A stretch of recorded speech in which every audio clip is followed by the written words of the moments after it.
Como o cinema construiu o comunismo na sua cabeça.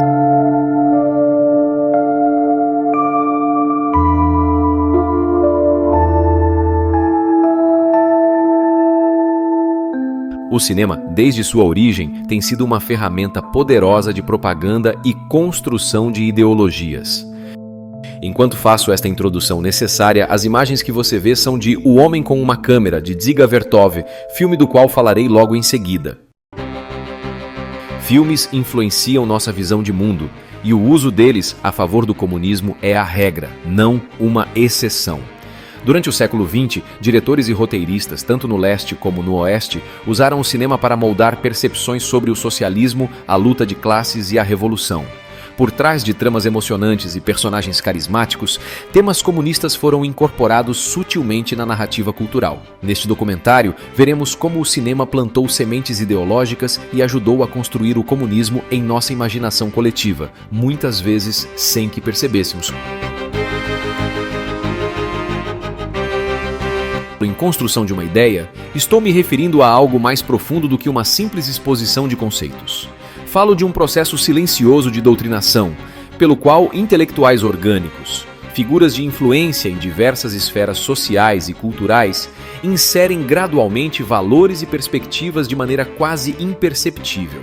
Esse processo é sutil e direcionado, aproveitando-se de espectadores distraídos ou pouco atentos. Através de filmes, livros ou outros meios, são construídas narrativas que normalizam determinadas visões de mundo, moldando a percepção da realidade sem que o público se dê conta de que está sendo orientado a adotar tais posturas. É uma doutrinação sofisticada que atinge mais efetivamente aqueles que não percebem a sua própria exposição a essas ideias. O cinema, desde seu início, tem sido uma ferramenta poderosa para moldar a percepção pública sobre diversos assuntos, incluindo e principalmente ideologias políticas. E neste documentário vou mostrar minimamente, pois a lista é longa, como o cinema contribuiu para construir uma ideia positiva do comunismo, do socialismo e do progressismo na sua cabeça e a demonizar o capitalismo sem que você sequer pudesse se dar conta disso. Ainda que você veja a si mesmo como uma pessoa de direita, conservadora ou isenta, vou mostrar que a coisa não é bem assim. Você, seus pais e até seus avós já foram moldados para pensar coletivamente. Eu, quando digo isso, não estou me referindo a ser uma pessoa solidária, mas em deixar que o coletivo influencie suas decisões e sua vida. Para início de conversa, vou explicar o que seria uma doutrinação e o que é necessário para isso.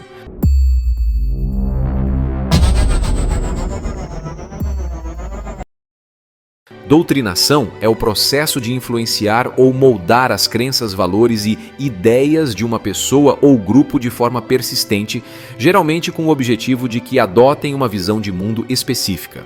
A doutrinação envolve frequentemente a apresentação de uma ideologia, suprimindo outras perspectivas, questionamentos ou críticas. E para se obter uma doutrinação, é preciso promover uma visão única de mundo, ocultando informações contrárias ou críticas. 2. Essa visão única deve ser repetida constantemente, seja diretamente ou por meio de narrativas. 3. Essas narrativas devem ser impostas como verdades e aceitas sem questionamento. E 4. Para solidificar a doutrinação, deve haver uma pressão social, criando-se um ambiente onde as pessoas que discordam são marginalizadas, silenciadas ou punidas, incentivando a conformidade e a aceitação passiva. Mas isso é mais comum pelo próprio medo da exclusão ou pelo orgulho do pertencimento. Entendido isso, vou expor os filmes por uma ordem cronológica, com algumas mudanças por causa dos temas abordados, mas tudo para ser mais didático. Ainda que use 1, 2 ou 3 exemplos, acredite, mensagens como as que vou mostrar, explícita ou implicitamente nas tramas, estão na maioria dos filmes que lotavam salas de cinema antigamente e que hoje saem em streaming.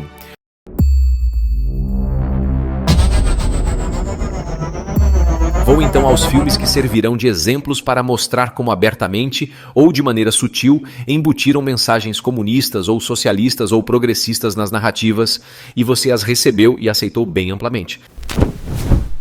E o primeiro exemplo é a produção de Sergei Eisenstein, Encouraçado Potemkin.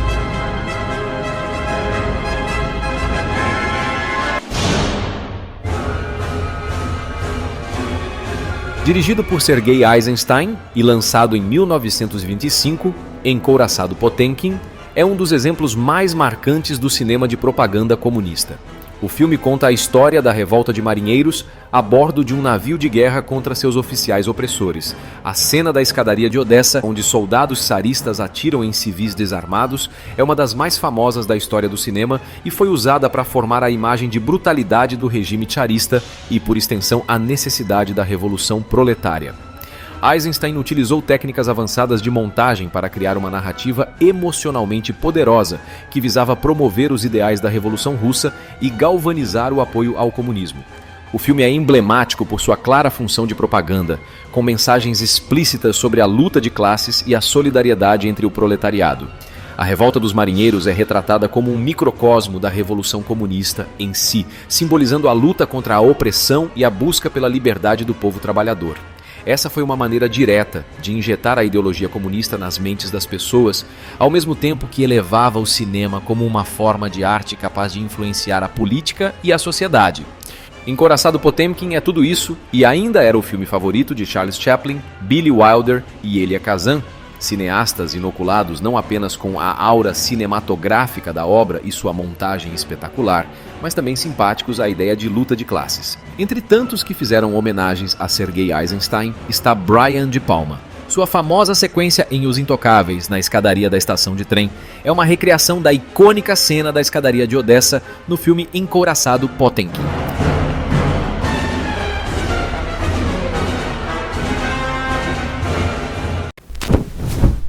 Outro exemplo importante de propaganda no cinema soviético é O Homem com a Câmera, de Dziga Vertov, de 1929. Vertov faz a glorificação do trabalhador. Este filme experimental, sem narrativa tradicional, é uma celebração da vida cotidiana soviética e da industrialização. A ausência de uma trama central permite que Vertov foque inteiramente na estética do trabalho e da coletividade, glorificando a nova sociedade comunista que estava sendo construída. Com a câmera posicionada como um observador imparcial, o filme sugere que a câmera e, por extensão, o cinema, pode revelar a verdade sobre o progresso comunista. Bem, essa é a ideia que aquilo era verdade. Aliás, este filme é um marco para o cinema documentário e modelo e objeto de estudo para os acadêmicos das áreas audiovisuais. A partir daqui, de O Homem com a Câmera, o cinema é mais do que uma forma de entretenimento. É um meio de educar e moldar a visão de mundo das massas. Ao mostrar trabalhadores engajados em suas tarefas, o filme reforça a ideia de que o comunismo é um sistema que valoriza e promove o trabalhador em oposição ao capitalismo, onde o trabalhador é explorado. A propagação de ideias comunistas ou socialistas não ficou restrita ao cinema soviético, europeu e latino-americano, os primeiros a serem cooptados para a causa da esquerda. Muitos filmes de Hollywood, embora não explicitamente políticos, contêm mensagens simpatizantes de ideais comunistas ou socialistas. Essas mensagens são frequentemente mais sutis, embutidas nas histórias e nos personagens e podem passar despercebidas conscientemente pelo público casual, mas se introjetam. Como já foi dito sobre a doutrinação, ela precisa ser reforçada sempre. Se você puxar pela memória, verá que, em geral, gente rica é retratada como alguém do mal e gente pobre como pessoa do bem. Vamos ver isso nos casos seguintes.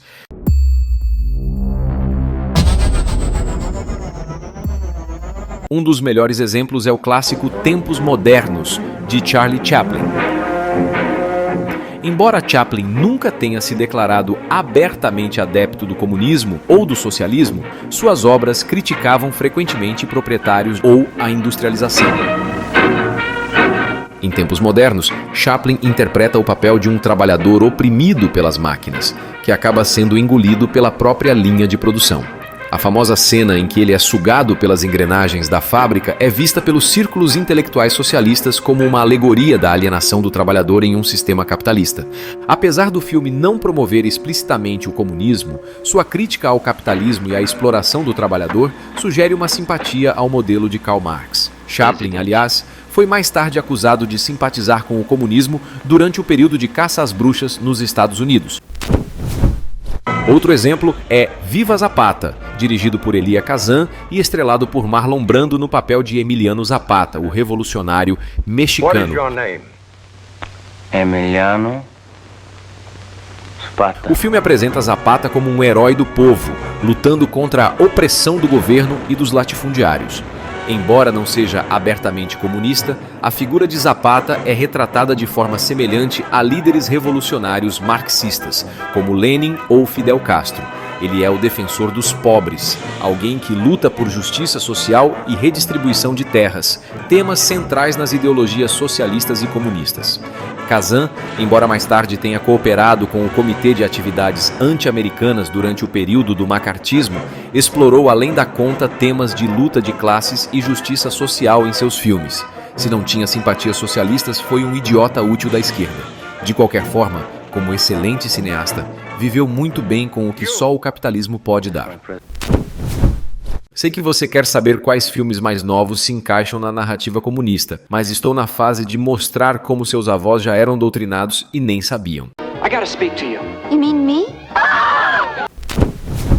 No filme de 1946, É uma Vida Maravilhosa, o cineasta Frank Capra, outro mago das câmeras, difundiu neste clássico de Natal elementos que apoiam a ideia de que pessoas ricas são individualistas e mesquinhas. Nesta história, George Bailey é um homem comum que sacrifica seus sonhos para ajudar os outros a impedir a destruição da comunidade por um banqueiro ganancioso. Banqueiro é capitalista e capitalista é do mal, como os comunistas sempre pregam. Não há dúvida de que existem homens ricos que são maus. Mas o que dizer sobre os pobres que também cometem atos perversos? Curiosamente, quase nunca os vemos retratados dessa forma nas artes em geral e no cinema em específico. Se há algum filme que mostre uma pessoa pobre como vilã, certamente é uma exceção à regra. Se souber, me aponte o caso. A narrativa dominante tende a forçar a ideia de que a maldade está associada à riqueza, enquanto os pobres, por padrão, são vistos como vítimas ou heróis em dificuldades. Embora É uma Vida Maravilhosa não seja abertamente político, sua mensagem subjacente de que o verdadeiro valor de uma pessoa reside em sua contribuição para a comunidade e não em seu sucesso individual ressoam com as ideologias coletivistas. A caricatura do banqueiro no personagem Henry Potter, que busca enriquecer às custas da comunidade, serve justamente para reforçar o estereótipo contra o capitalismo. O próximo filme não é de Hollywood, mas se encaixa aqui. Milagre em Milão, de 1951, dirigido por Vittorio De Sica, é outro que, em essência, traz uma forte mensagem de crítica ao capitalismo e uma defesa dos valores de igualdade associada ao socialismo ou ao comunismo. Embora o filme seja uma fábula, ele apresenta um claro contraste entre os pobres e os ricos, denunciando a desigualdade social de forma satírica e poética. O filme gira em torno de um grupo de sem-teto que vive em uma ocupação, contrastando com os ricos que detêm terras e poder. O personagem Mob, o milionário, simboliza a opressão capitalista, usando sua influência para expulsar os pobres e destruir suas moradias. Já o personagem bonzinho da história é Totó, que organiza uma comunidade solidária entre os pobres, onde todos se ajudam e compartilham os poucos recursos disponíveis. A luta de classe perfeita entre os bons e os maus. O fato de os pobres ocuparem um terreno que pertence a uma empresa, mas que não está sendo usado, é uma crítica direta ao conceito de propriedade privada e à acumulação de terras. A ideia de que os sem-teto são removidos de um espaço que não está sendo utilizado é uma denúncia ao sistema capitalista, que para os intelectuais marxistas prioriza o lucro e a propriedade em detrimento do bem-estar humano. A pomba mágica, que concede a Totó poderes para realizar milagres, é usada como uma metáfora para o poder do povo de resistir à opressão sem recorrer à violência. Os pobres são capazes de enfrentar o milionário e a polícia através de atos mágicos, ou seja, através de uma força que vai além do consumismo capitalista, simbolizando a esperança de um sistema mais justo. No final, os pobres fogem voando para um futuro desconhecido, longe das restrições da sociedade capitalista. É a busca por uma utopia socialista, onde a desigualdade e a exploração são superadas. E é assim que os vários filmes que já assistimos vêm fixando nas nossas cabeças que os ideais da esquerda são bons e o capitalista é mau. Outro exemplo é Norma Rae, filme dirigido por Martin Heath em 1979. O filme é baseado na história real de uma operária que lidera uma campanha para sindicalizar os trabalhadores de uma fábrica têxtil no sul dos Estados Unidos. O filme é explicitamente focado em questões trabalhistas e sindicais, e sua mensagem de solidariedade entre os trabalhadores e de resistência à exploração capitalista é, sem dúvida, alinhada com os princípios do comunismo. Para chamar mais a atenção para esta causa, a Academia de Hollywood deu o Oscar de melhor atriz para Sally Field. Norma Rae se transforma em uma heroína do povo ao desafiar os patrões e lutar por condições de trabalho justas para seus colegas. Embora o filme não use a linguagem do marxismo ou do comunismo, sua narrativa reflete a luta de classes e a necessidade de organização coletiva para enfrentar a opressão, temas centrais na ideologia comunista. Esses foram exemplos de comunismo explícito, de narrativas que forçam a mão para referendar as ideias de esquerda, do marxismo das lutas de classe e de por homens contra homens. Mas há, na sua maioria, no cinema contemporâneo, as narrativas veladas. Em todo o filme, há a exploração dos temas relacionados à justiça social, à desigualdade e à luta contra algum poder opressivo, muitas vezes através de histórias que, à primeira vista, parecem ser apolíticas ou puramente de entretenimento. The China Syndrome. It's about people. People who lie. And people faced with the agony of telling the truth. Síndrome da China, de 1979, carrega uma crítica implícita ao sistema capitalista e às grandes corporações que priorizam o lucro sobre a segurança e o bem-estar da sociedade. O filme expõe uma situação de risco em uma usina nuclear e as tentativas desesperadas de encobrir a gravidade do problema para proteger os interesses financeiros. Se você não viu o filme, pode achar que a crítica seria sobre algo na China. Afinal, o nome é Síndrome da China. Mas não, a China é a vítima. O título Síndrome da China se refere a uma teoria fictícia de que um colapso no reator nuclear poderia derreter seu núcleo e fazê-lo atravessar a crosta terrestre, chegando até o outro lado do mundo, simbolicamente na China. Vou repetir para você entender a propaganda. O filme é de 1979, o bandido é o capitalista norte-americano e a vítima é a China.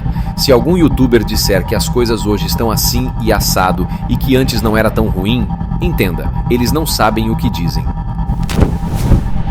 As campanhas de propaganda do comunismo e socialismo existem desde a década de 1920, pelo menos, e sempre foram fortemente financiadas. Se duvida, leia a biografia de Richard Julius Hermann Krebs, ou Jan Valtin, seu pseudônimo, no livro Out of the Night, Fora da Noite, onde ele conta como se deu toda a propaganda do Comintern, a Internacional Comunista fundada em 1919.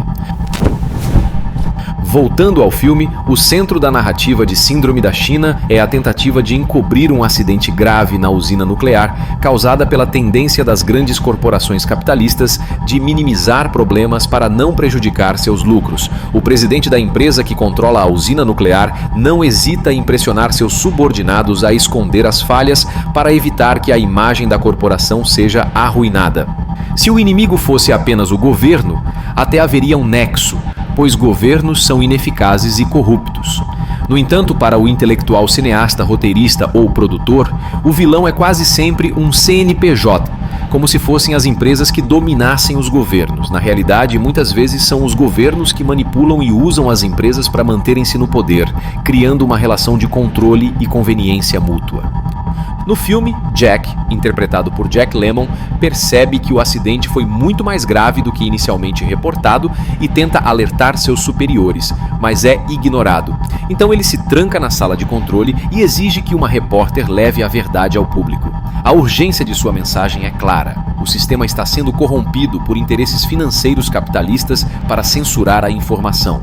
Observe, quem sempre censurou foram os governos, e principalmente os governos socialistas da União Soviética, da China, de Cuba, da Coreia do Norte, etc.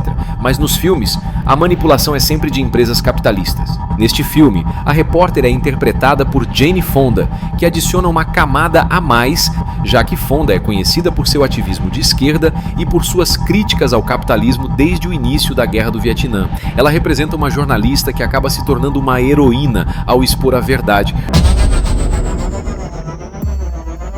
Mas falando em imprensa, vamos primeiro a uma explicação e depois ao filme por mim escolhido que se encaixa nesta história.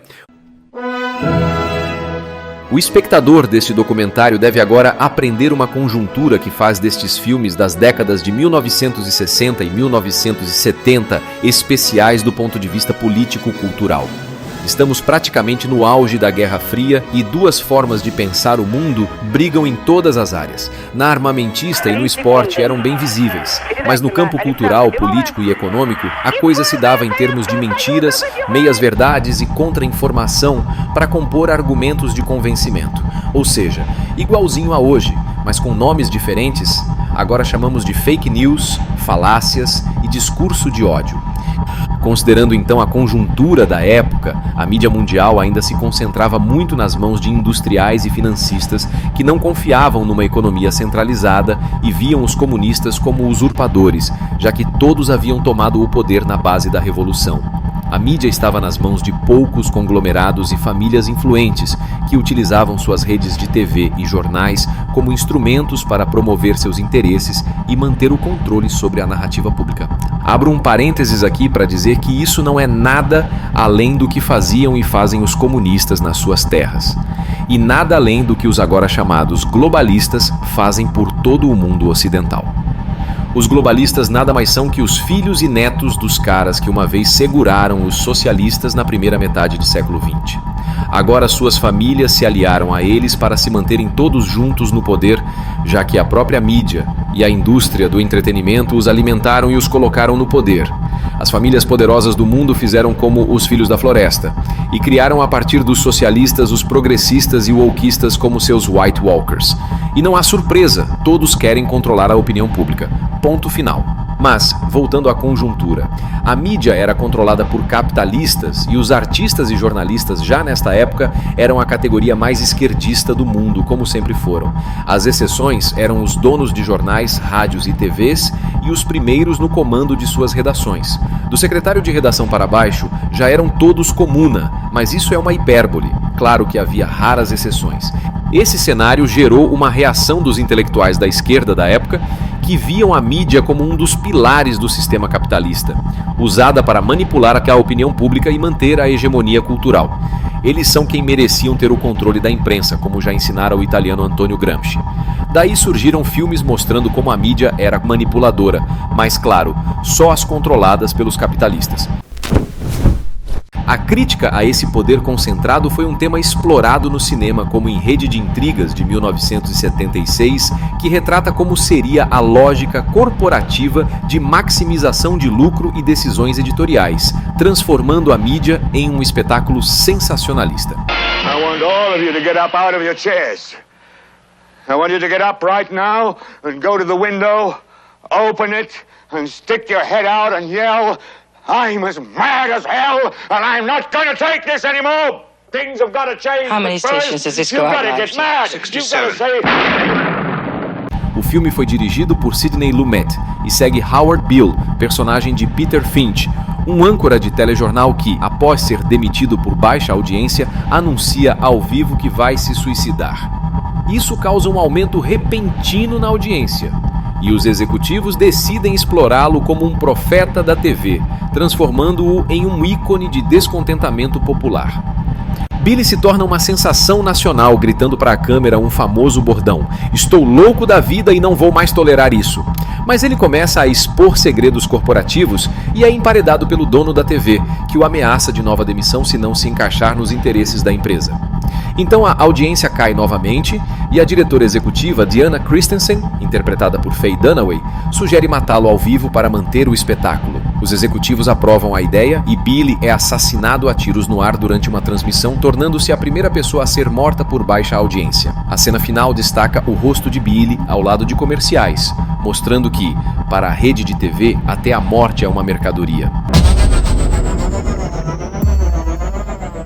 Vou tentar adiantar um pouco o tempo para não ficar apenas nesses filmes antigos, mas eles nos servem para mostrar como há tempos há muita doutrinação esquerdista em todas as artes, ainda que os mais velhos hoje digam que não havia tanta doutrinação antigamente. Eles só não perceberam.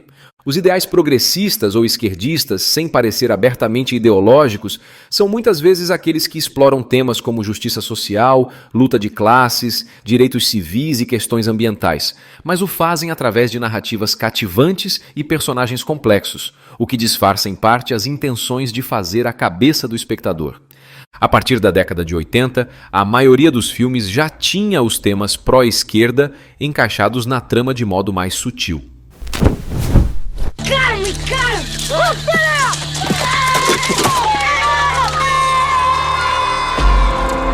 Aqui estão alguns exemplos que, apesar de não serem explicitamente rotulados como esquerdistas, tocam em temas comumente associados a visões progressistas. Nascido em 4 de julho, pode inicialmente parecer um filme patriótico e ufanista devido à sua ambientação e ao foco em um veterano de guerra americano, mas tem uma narrativa fortemente progressista e crítica ao sistema americano. Mas, obviamente, enganou muita gente. O filme critica o imperialismo e o militarismo através da desilusão de Ron Kovic, interpretado por Tom Cruise com a Guerra do Vietnã. Em vez de glorificar o esforço de guerra, o filme critica a forma como os EUA se envolvem em conflitos militares em outros países. O filme detona o governo dos Estados Unidos por aquilo que todos os governos fazem.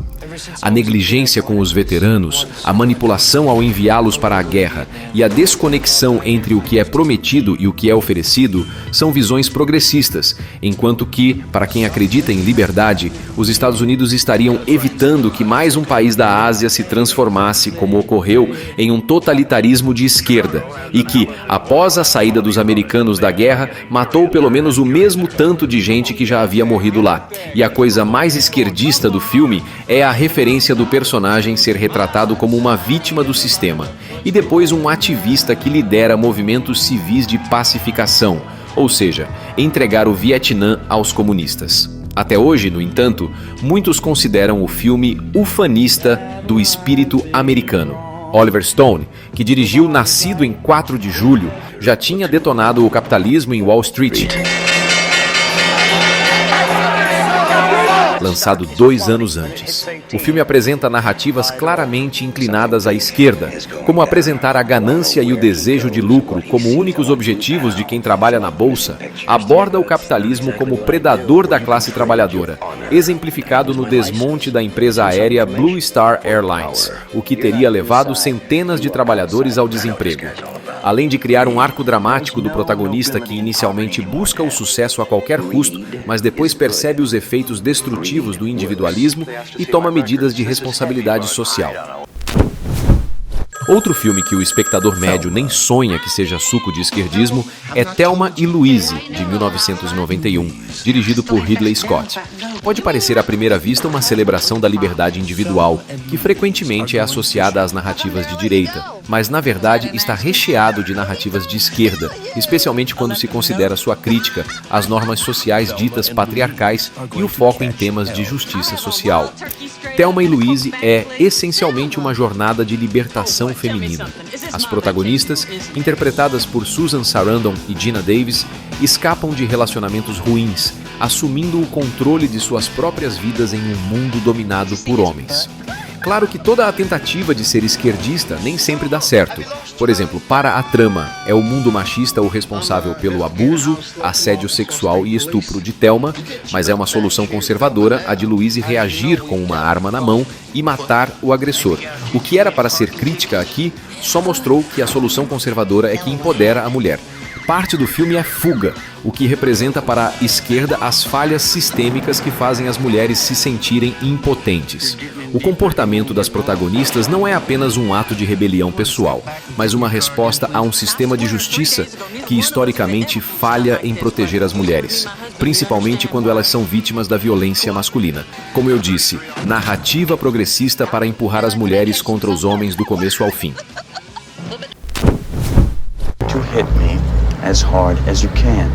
Em Clube da Luta, de 1999, Um filme frequentemente mal interpretado, com muitos o colocando como uma reflexão sobre a masculinidade, a trama trata, na verdade, da alienação do capitalismo moderno, do consumismo e da insatisfação com a vida corporativa. É por causa desta situação que o personagem de Edward Norton cria o Clube da Luta, como uma tentativa de encontrar significado e liberdade em um mundo que ele sente ser opressivo e superficial. Ora, este mundo é capitalista, não o sonho comunista ou socialista típico da cabeça do intelectual que escreveu a história em 1996, ou seja, o senhor Chuck Palahniuk, que aborda em suas histórias temas de crítica ao consumismo, alienação e ao capitalismo. As far back as I can remember, I always wanted to be a gangster. O filme de gangster Bons Companheiros, de 1990, dirigido por Martin Scorsese, é mais um exemplo de obra que retrata o capitalismo como um sistema corrupto e degradante. E a contradição aqui está justamente no fato de que é dentro desse sistema que os gangsters fazem fortuna. Num sistema socialista, se pegos em riqueza egoísta, sem a divisão aos companheiros do poder, iriam para a Sibéria ou para o paredão. O filme, especificamente, pode ser interpretado como uma crítica ao sonho americano, mostrando como a busca desenfreada por riqueza e sucesso leva à corrupção moral. A partir da fase de filmes pós-1970, vemos cada vez mais no cinema a transformação de bandidos em heróis. E isso se alinha às teorias sobre o lumpenproletariado de Karl Marx, que considera o marginalizado um agente potencial da Revolução Socialista. E o precursor disso no cinema é Acossado, dirigido por Jean-Luc Godard em 1960. O filme, estrelado por Jean-Paul Belmondo no papel de Michel Poicart, dá uma aura de mocinho ao bandido. Impulsivo e não interessado em seguir as normas sociais de conduta, ele gera violência, mas é o marginal que as mulheres amam. É o início da narrativa de esquerda que os bandidos são vítimas da sociedade. Os intelectuais da mídia de hoje só replicam o que Godard divulgou 64 anos atrás. As condições sociais é que levam à criminalidade e ao comportamento marginalizado, segundo dizem. Naquela época, para conquistar corações e mentes dos jovens, era importante mostrar a luta pela liberdade de poder transgredir. E Acossado é insistentemente crítico à autoridade, seja ela policial, retratada como tola e incompetente, ou o governo. Sim, o governo, mas naquela época o governo era de direita. Era do general Charles de Gaulle, que se caracterizava por um forte nacionalismo e a defesa de uma França independente. A Internacional Comunista o odiava. No espectador, vendo Jean-Paul Belmondo, símbolo pegador das meninas pela ótica masculina, e sex symbol pelas mulheres, o que entra na cabeça? Que os bandidos não são tão malvados, que são pessoas sofridas, que estão perdoados em suas falhas e que a culpa é do capitalismo. Filmes como Acossado, de Jean-Luc Godard, e Bonnie e Clyde, de Arthur Penn, lançado em 1967, são exemplos clássicos desse estilo, que não glorificam o crime, mas apresentam os marginais como protagonistas carismáticos, muitas vezes vítimas de um sistema opressor. Esses elementos são típicos de uma abordagem cinematográfica de crítica social, na qual os personagens desafiam as instituições e o status quo da burguesia. Se for considerar o cinema brasileiro, então filme de bandido mocinho é o que mais tem, mas vou tratar do cinema brasileiro em outro documentário desta série, já que o cinema nacional é sui generis no quesito esquerdismo. The Grifters, de 1990, também transforma criminosos em protagonistas, refletindo a visão progressista de mundo invertido.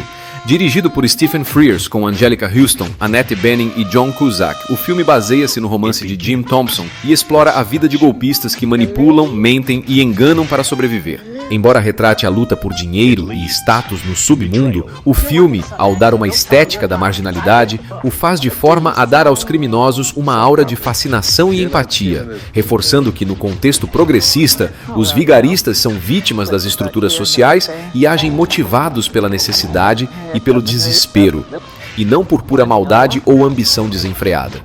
Os personagens, especialmente Lily Dillon, vivida por Angelica Houston, são construídos como reflexo de uma sociedade que penaliza a pobreza, mas quer o ganho fácil sem trabalhar de verdade. A corrupção moral aponta para as recompensas materiais instantâneas. E ao contrário dos clássicos filmes noir dos anos 50, The Grifters humaniza o comportamento criminoso, atribuindo-o a traumas passados, ou a sentimentos internos que o justificam, ou à falta de alternativas. Para a esquerda, sempre há uma explicação econômica e social para o bandido, mas nunca é a preguiça de trabalhar honestamente ou a própria maldade.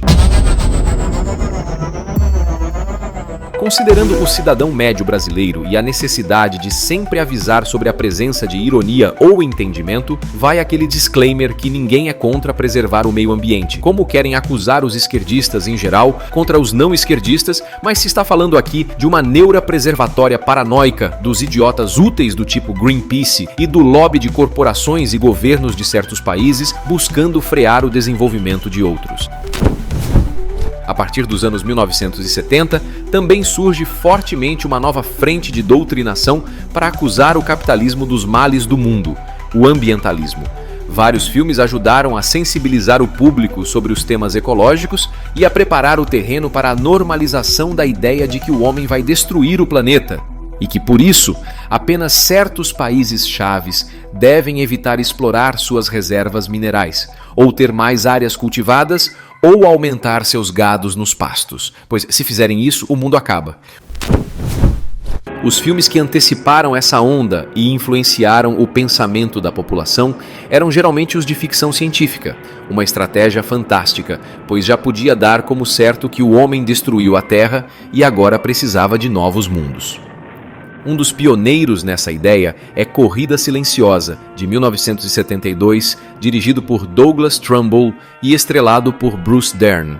É um marco da ficção científica ecológica. Ele aborda o tema da preservação ambiental em um futuro distópico onde as florestas da Terra desapareceram e algumas foram mantidas em órbita em grandes naves.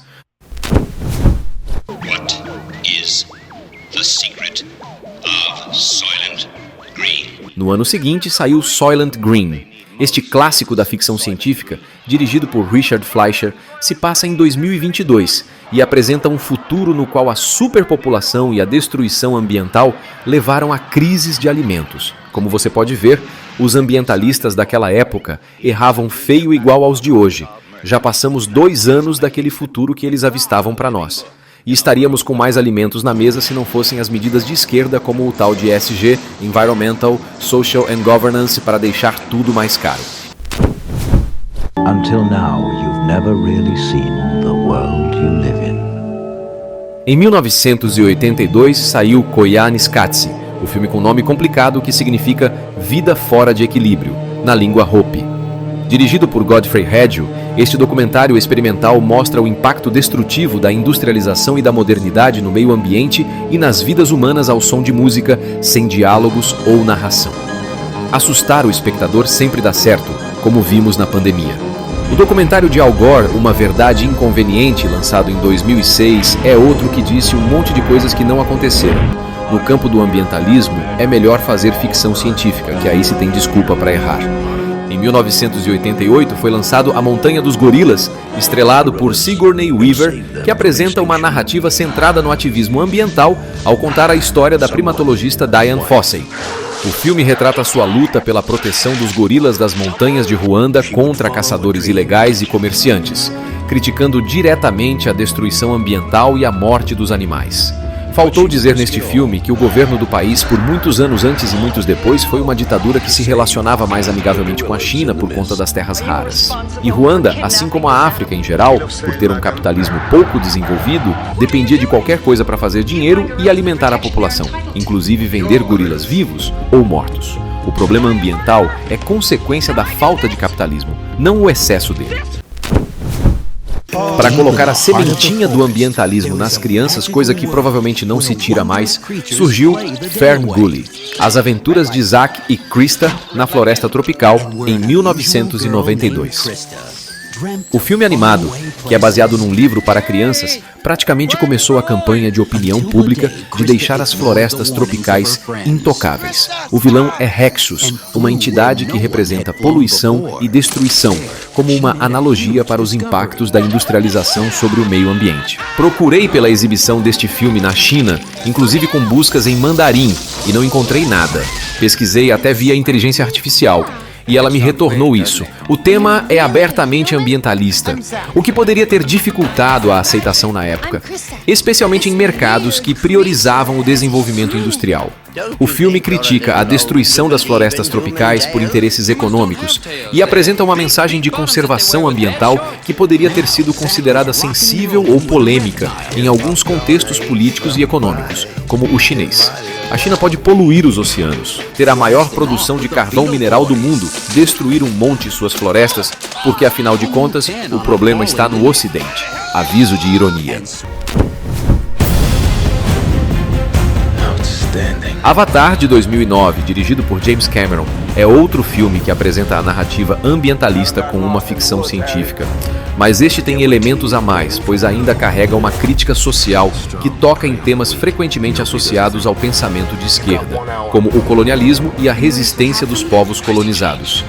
Na cabeça de quem vê o subtexto, se está falando daqueles que fizeram as grandes navegações, ou seja, o branco europeu, o malvado branco europeu, tanto que os alienígenas são azuis. No filme, a humanidade busca explorar o planeta Pandora para obter um mineral valioso, chamado Unobtainium, destruindo a natureza e desalojando a população indígena, os Na'vi.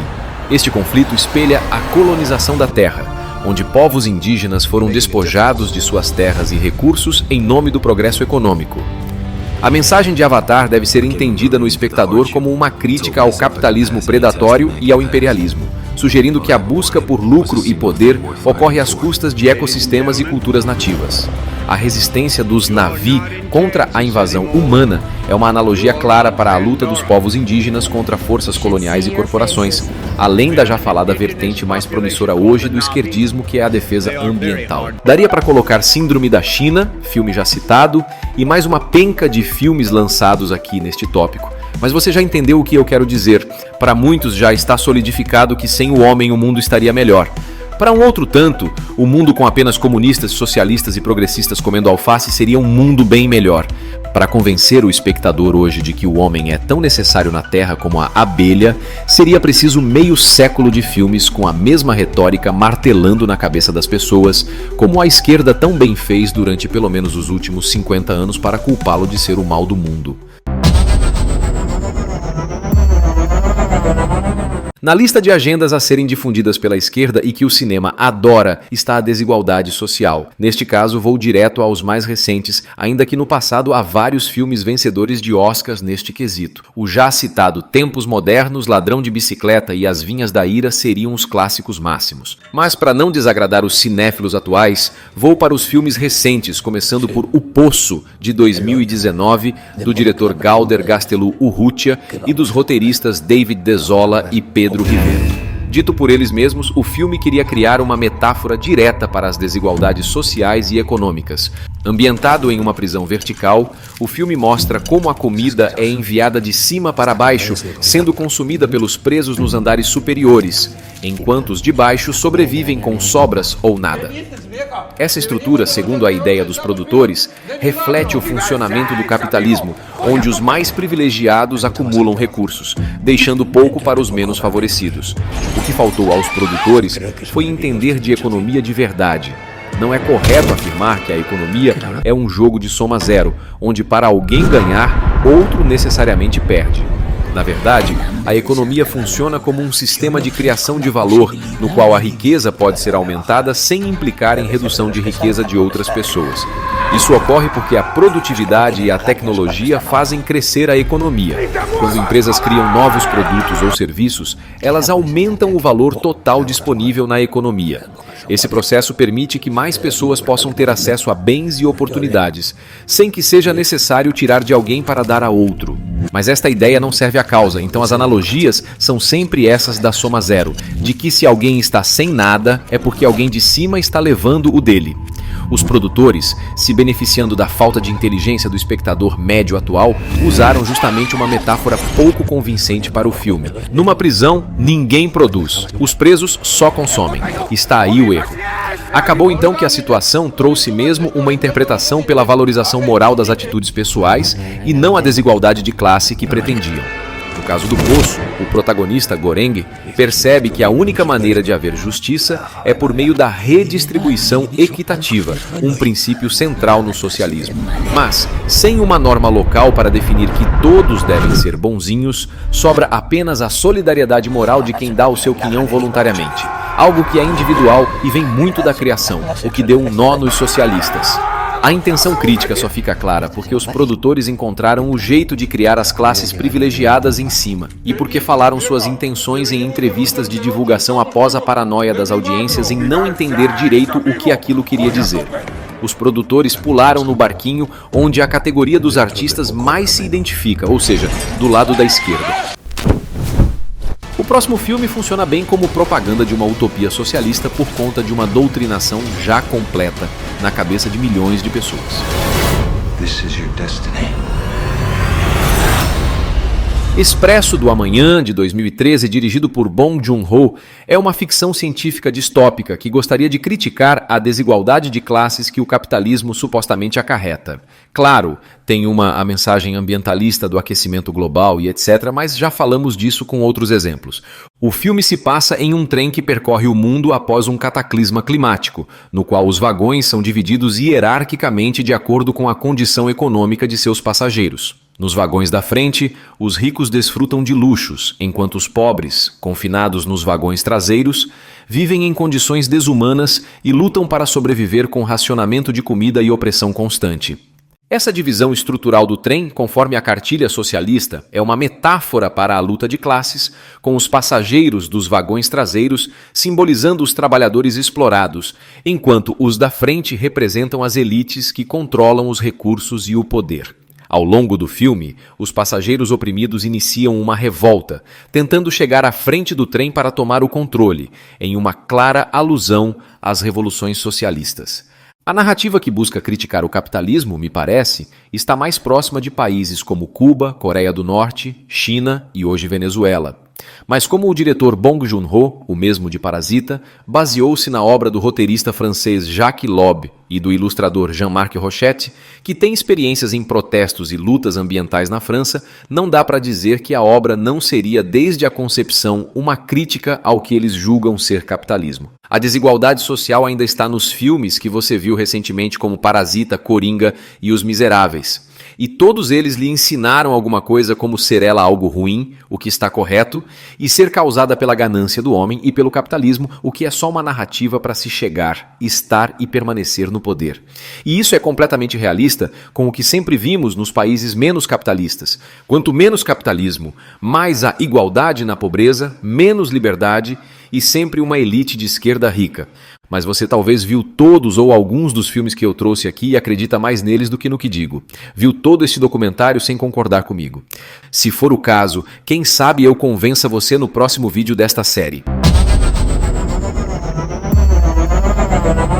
Todos esses filmes citados e mais uma infinidade não apontada aqui exploram questões frequentemente debatidas em círculos de esquerda, como injustiça social, capitalismo, igualdade de gênero, desigualdade de classes e opressão burguesa.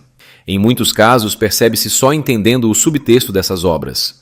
Mesmo que você não tenha querido ou pensado em ser doutrinado, tenha certeza que muito do que você acredita é fruto do que você viu desde seu nascimento. E sim, você viu muita propaganda comunista, socialista, progressista e agora o wokeista antes de entender que isso existia. Espero que mesmo não concordando comigo neste nosso encontro, você reflita sobre o que viu. Afinal de contas, o primeiro passo para ser livre é saber que se está preso. Obrigado por assistir este documentário e não perca os outros desta série. Como o cinema construiu uma família fluida na sua cabeça e como o cinema nacional e as novelas destruíram a direita e construíram a esquerda na cabeça do brasileiro.